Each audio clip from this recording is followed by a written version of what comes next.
بسم اللہ الرحمن الرحیم۔ السلام علیکم ورحمۃ اللہ وبرکاتہ۔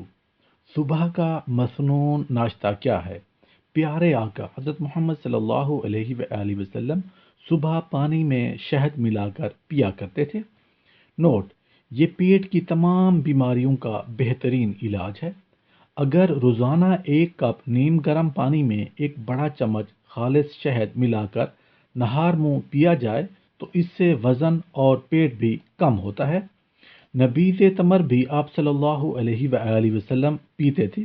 نبیذ تمر 7 چھہارے یا 7 کھجوریں رات کو ایک گلاس پانی میں کسی مٹی کے برتن میں ڈال کر رکھ دیں اور صبح پانی پی لیں، اور چاہیں تو کھجور یا چھہارے بھی کھا لیں۔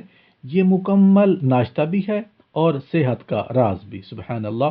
کھجور کا کھانا باعث صحت اور تقویت ہے۔ آپ صلی اللہ علیہ وآلہ وسلم کا ارشاد پاک ہے کہ جو آدمی صبح 7 اجوا کھجوریں کھائے وہ اس دن زہر اور جادو کے نقصان سے بچ جاتا ہے۔ سبحان اللہ!